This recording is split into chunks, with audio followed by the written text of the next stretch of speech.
Hello guys, Miss Curious here, and today we're going to talk about William Shakespeare's Julius Caesar. Julius Caesar was first published in 1599, and the play is considered a historical tragedy.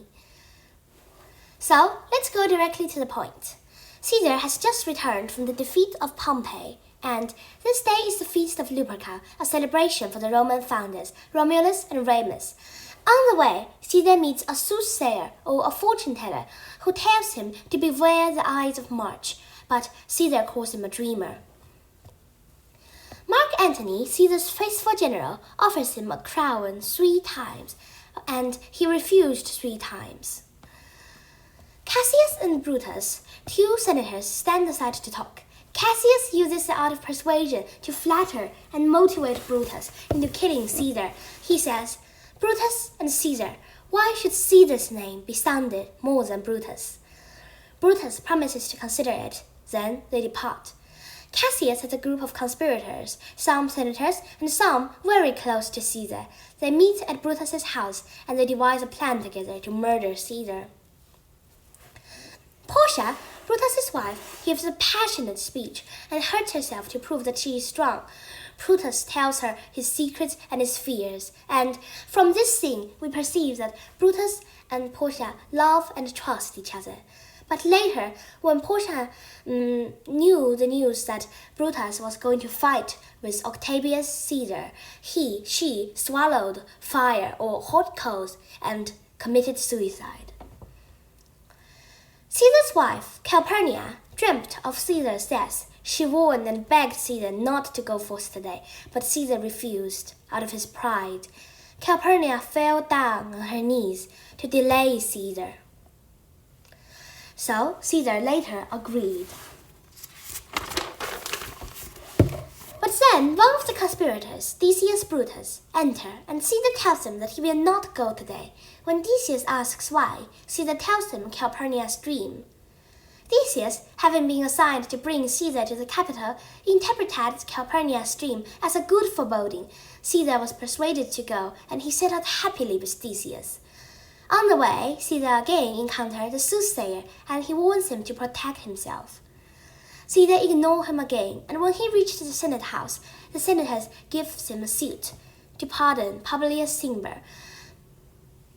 Caesar refused, and all the senators except Casca kneel around Caesar. Casca stabs Caesar behind the neck, and the other senators follow his lead.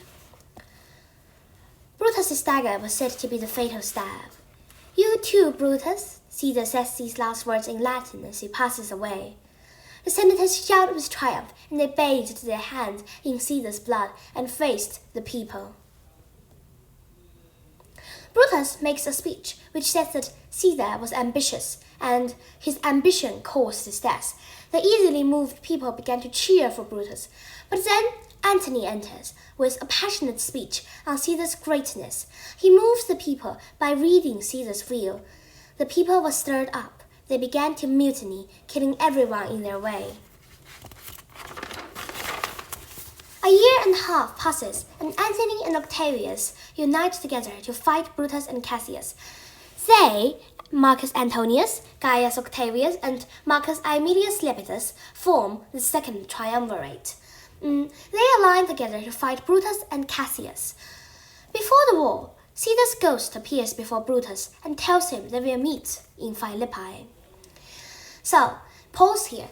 Do you think that Caesar's apparition is a ghost or a figment of Brutus's guilty conscience? Well, I think that it is a ghost because figments of guilty consciences cannot speak or give omens, but this apparition can speak and he can give omens. So I think that this apparition is a ghost. Like, for example, Hamlet's father. Hamlet's father is a real ghost, and so he can give information about his death to Hamlet. And this ghost, Julius Caesar, can also give information to Brutus. So I think that Julius Caesar's apparition is a ghost, not a figment of Brutus's guilty conscience. The 2 armies fight. At last, Brutus and Cassius commit suicide, and Antony and Octavius win. Brutus forced his servant to hold the sword, and he ran on it. His servant Strato was very sad of Brutus's death, but he agreed later. Mark Antony says to Brutus's dead body, "This was the noblest of them all. Owning he killed Caesar for the good of the common people. All of the other senators killed him because they were envious of great Caesar. But owning he." So, why do you think Mark Antony said this? Do you think he said this for political reasons, or do you think he truly meant it? I don't know.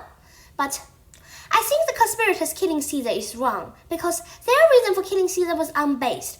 They say Caesar will become a tyrant if he becomes emperor, but how do they know that? Shouldn't they observe more carefully? I bet most of them killed Caesar just because they are envious of Caesar. So, who do you think is a greater leader?